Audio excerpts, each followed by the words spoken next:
আম, ওয়াইদুজ্জামান ভাই, আপনার প্রতি আমার প্রশ্ন থাকবে সেভেন সিস্টারের যে কানেক্টিভিটি আর সিকিউরিটি, এ তো ভারতের প্রায়োরিটি। ভারত বাংলাদেশের বর্তমান রেজিমের লুটপাটের সুযোগ দিয়ে কি নিজেদের সুবিধাগুলো আদায় করে নিচ্ছে কিনা, এটা নিয়ে আপনি যদি শুরু করতেন তাহলে আমাদের জন্য ভালো হতো। আচ্ছা, ধন্যবাদ আপনাদেরকে। প্রোগ্রেসিভ বাফে উপস্থিত হতে পেরে আমি খুবই খুশি, খুবই আনন্দিত বোধ করছি।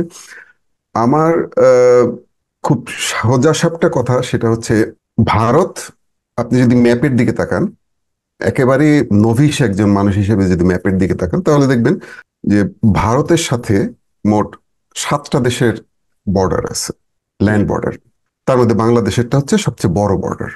এই 7টা দেশের বাকি 6টা দেশের সাথে, মানে পাকিস্তান, আফগানিস্তান, চীন, নেপাল, ভুটান, মিয়ানমার, এদের সাথে কোনো বর্ডারে দেখবেন ভারতের কোনো কনফ্লিক্ট নেই। কোথাও কোনো মানুষ মারা যাচ্ছে না, কোথাও গুলি হচ্ছে না। যদি হয় সেটা বর্ডার, কি বলে, এটা একটা যুদ্ধ, ছোটখাটো যুদ্ধের মতো হয়। কিন্তু একতরফা ভাবে গুলি করে সাধারণ মানুষকে হত্যা করা, এটা কোথাও নাই। ইনফ্যাক্ট এটা আপনি পৃথিবীর কোনো জায়গাতেই পাবেন না। এমনকি ইউএস এর সাথে যে মেক্সিকোর যে বর্ডার, যেখানে সবচেয়ে, যেখানে আপনার ইউএস এর রক্ষণশীল লোকজন যেখানে ওয়াল তৈরি করতে চায়, সেখানেও দেখবেন এই ধরনের ঘটনা ঘটেন। জি। গুলি করে মানুষ মারার মতো ঘটনা ঘটেন। মানে মানুষ মারার জন্য গুলি করা হয় না, কারণ যতগুলো লাশ বিএসএফ এর গুলিতে নিহত, যতগুলো লাশ পাওয়া গেছে, সবার বুকে গুলি, মাথায় গুলি, পিঠে গুলি, মানে হত্যা করার জন্য গুলি করা হয়েছে, এগুলো শুট টু কিল। এখন এই যে একটা পরিস্থিতি একটা দেশের সাথে আরেকটা দেশের, এটা কেন? মানে তারা এখানে এই কাজগুলো, তারা জানে যে কোন একটা নিশ্চয়তা তাদের আছে যে এটার কোনো প্রতিবাদ হবে না, বা এটা নিয়ে তাদের কোনো সমস্যায় পড়তে হবে না। তারা এটা যা ইচ্ছা তা করতে পারে। এই যে একটা নিশ্চয়তা তারা পেয়েছে, এটা একটা সরকারকে লুটপাট করতে দেওয়ার জন্য পেয়েছে, আই ডোন্ট বিলিভ ইট। তারা, যেটা হয়েছে যে, যদি আপনি দেখেন, আবার ভালো করে খেয়াল করেন বাংলাদেশের মানচিত্র, বাংলাদেশের মোটামুটি 3 দিকের বেশি দিয়ে ভারত, এবং বাংলাদেশকে যদি আপনি দেখেন, যে ভারতের পেটের মধ্যে একটা টিউমারের মতো মনে হবে। আপনি যদি ভারতীয়, একজন ভারতীয় হিসেবে দেখেন, তাহলে সে কি চাবে? সেটাকে নিউট্রালাইজ করার চেষ্টা করবে, সে এটার মধ্যে দিয়ে রাস্তা নিতে চাবে। Well, good. পৃথিবীর অনেক দেশই এই ধরনের ট্রানজিটের ব্যবস্থা আছে। জি। আপনি, জি। আপনারা এখানে 3 জন, 2টা দেশের, কানাডা এবং আমেরিকার মাঝখানে এটা আছে। এক ধরনের চমৎকার চমৎকার চুক্তি আছে। আপনি অবাক হয়ে যাবেন যখন আমেরিকান এম্বাসি, যখন ইরানে যখন নাকি রেভলিউশন হলো, আমেরিকান এম্বাসি দখল করে নেওয়া হলো, তাদের 6 জন কর্মকর্তা পালিয়ে গিয়েছিল। তাদেরকে কানাডিয়ান, মানে সিআইএ তখন কানাডিয়ান পাসপোর্ট ব্যবহার করে তাদেরকে ফেরত এনেছিল। তার মানে কানাডার সাথে আমেরিকার এই ধরনের একটা সুন্দর সম্পর্ক আছে। এখন এটা কি থাকতো, মনে করেন যদি, আমেরিকা তো অনেক বড় পাওয়ার, সুপার পাওয়ার, তাদের কাছে নিউক্লিয়ার এনার্জি আছে, নিউক্লিয়ার ওয়েপন আছে। তো তারা যদি মনে করেন, চিন্তা করতো যে না, এই লেক অন্টারিও, এটা তো খুব একটা চমৎকার লেক, এটার চারপাশে সব ইন্ডাস্ট্রি তৈরি হচ্ছে। ইনফ্যাক্ট কানাডার ম্যাক্সিমাম ইন্ডাস্ট্রি হচ্ছে লেক অন্টারিওর আশেপাশে, আপনারা যদি খেয়াল করেন। হ্যাঁ। তো এখন আমেরিকা যদি চিন্তা করতেন, না, লেক অন্টারিও আমি দখল করে নেবো, এটা কানাডাকে ইউজ করতে দিব না, পারতো তো করতে। হুম, হুম, হুম। কানাডার কিছু করার থাকতো না। সেই ক্ষেত্রে কানাডার মানুষজন কি এটা মেনে নিত?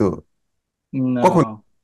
এবং এটার জন্য তাকে জাস্ট শক্তিটা প্রয়োগ করতে, ইন্ডিয়া ঠিক সেই কাজটাই করছে এখানে।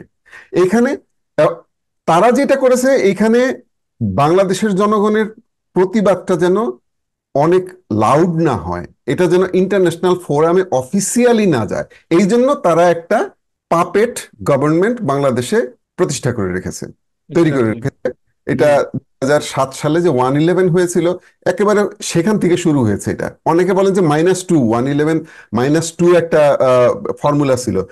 মেবি এটা একটা ফর্মুলা তারা হয়তো দাঁড় করাইছে, কিন্তু তাদের মূল উদ্দেশ্য ছিল -2, মানে হচ্ছে খালেদা জিয়া আর তারেক রহমান, -1 ইনফ্যাক্ট বিএনপি, জাতীয়তাবাদী ফোর্সকে এখান থেকে বের করে দেওয়া, হ্যাঁ। হ্যাঁ। দিয়ে তাদের পাপেটকে এখানে নিয়ে আসা। তো সেখান থেকে শুরু। এবং তাদের সেভেন সিস্টার্সে যাওয়ার জন্য শুধুমাত্র না, এটা হচ্ছে একটা হিউমিলিয়েট করে রাখা, একটা দেশকে হিউমিলিয়েট করে রাখা। তারা যেন মানে মাথা চাড়া দিয়ে নাচ জাগতে পারে। যেমন যখন আপনি দেখেন একটা কোর্ট রুমে আপনি ঢোকেন, কোর্টের জাজের এজলাসে ঢোকেন, জাজ অনেক উপরে বসে থাকে না, জি। জাজের চেয়ারটা অনেক উঁচু থাকে, তাই তো? জমিদারের বাড়ি অনেক উঁচু থাকে, অনেক বড় বাড়ি। হ্যাঁ, ফারাওদের পিরামিড অনেক উঁচু উঁচু। তাহলে শাসন কিন্তু ওই লোকটা করে না, শাসন করে কিন্তু হচ্ছে এইগুলো।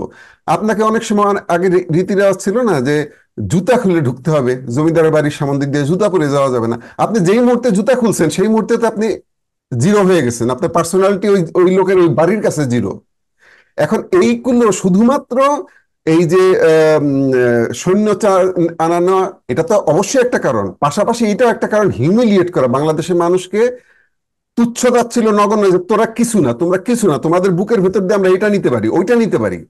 মানুষকে যখন নাকি আঘাত করা হয়, আপনাকে একটা চড় মারলে আপনি তো মারা যাচ্ছেন না, তাই না? কিন্তু তারপর এটা কেন, এটা হিট করা, কারো কারো গায়ে হিট করা, টাচ করা, এটা কেন অপরাধ? কারণ হচ্ছে যে একজন মানুষের গায়ে টাচ করে তাকে হিট করে আপনি তাকে ছোট বানাচ্ছেন, তাকে হিউমিলিয়েট করছেন। জাতিগতভাবে ভারত আসলে আমাদের হিউমিলিয়েট করছে, এটা হুম। আমরা বুঝতে পারি। অনেকে আপনাকে বলবে যে এখান দিয়ে রেল যাবে, তার ট্রানজিট দিয়ে যাবে, তাদের কি সমস্যা? সমস্যা এইটাই যে আপনি এখান থেকে কি পাচ্ছেন? দুই দেশের মধ্যে যখন চুক্তি হয় তখন আপনি একটু লাভবান হবেন, আমি একটু লাভবান হবে, এইভাবেই তো চুক্তি হয়। সেটা তো হচ্ছে না এখানে।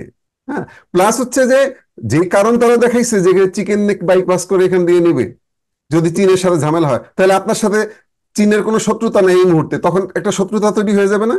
আপনি কেন শত্রুতা নিতে যাবেন? আপনার ভারত কি আপনার সাথে, আপনার পাশে দাঁড়াইছে যখন মিয়ানমার বাংলাদেশে এই এতগুলো রোহিঙ্গা ঠেলে দিছে? না। ভারত তো দাঁড়ান। তার পাশে দাঁড়াইছে। তাহলে সে আপনার কেমন বন্ধু হয়েছে? অ্যাপোলো ভাই, এই যে হিউমিলিটেশনের যে কথাটা আপনি বললেন, সেই কথাটা তো কিন্তু আপনার আম, ইসের ব্যাপারেও হয়। এই বর্ডার কিলিং গুলো আমি আমি মনে করি এটা হিউমিলিয়েশনের জন্য। আপনি দেখেন অন্যান্য, আপনি যে এই কথাটা বললেন যে বর্ডার, এত বর্ডার কিলিং কিন্তু হয় না যেভাবে ন্যাক্কারজনক ভাবে মারে। আমি আপনার পয়েন্টের সাথে অ্যাড করব যে এটাও হিউমিলিয়েশনের জন্যই করে।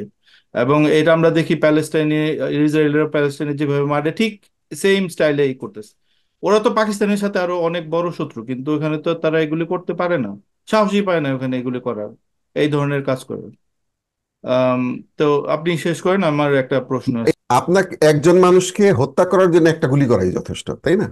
এখন দেখবেন যে বিরোধী দলের একটা অ্যাক্টিভিস্টকে, যেটা ইন্ডিয়াতে যে ঘটনাগুলো ঘটেছে আর কি, ক্রাইম ব্রাঞ্চ মুম্বাইতে যেটা করেছে সেগুলো বাংলাদেশে, এখান থেকে বাংলাদেশের পুলিশ ওখান থেকে ট্রেনিং নিয়ে আসছে। এই যে এখন চুক্তি করে আসলো, সেখানেও পুলিশকে আরো ট্রেনিং দেওয়ার চুক্তি আছে। এরা কিন্তু ওখান থেকে শিখে আসছে যে এই যে নুরুজ্জামান জনিকে যে হত্যা করা হয়েছিল, একটা গুলি করলেই হতো, তার 16টা গুলি করার কি প্রয়োজন ছিল? হুম। তাই না? আর হত্যা করবেনই কেন? আপনি তাকে কোর্টে নেন, সে যদি অপরাধী হয় কোর্টে নিয়ে বিচার করেন। তাহলে একজন লোককে এইভাবে হত্যা করা বা হত্যা করার পর চোখ তুলে নিছে কারো কারো, এটা হচ্ছে একটা ভয় সৃষ্টি করা, একটা লাশের মানে হিউমিলিয়েশন তৈরি করা, ভীতি তৈরি করা, মানুষের মানুষের ভিতরে একটা তৈরি করা যে আমি কিছু না, তুচ্ছ তাচ্ছিল্য, তুচ্ছ সাবজুগেট করা, করে দেওয়া। সাবজুগেট করা, পুরা জনগোষ্ঠীটারে সাবজুগেট করা একটা। Right, right. তো মূলত এই চুক্তিগুলো বাংলাদেশকে, পুরা বাংলাদেশের মানুষকে একেবারে মোরাল ধ্বংস করে শেষ করে দেওয়ার জন্য এগুলা করা, অন্য কিছু না। জি।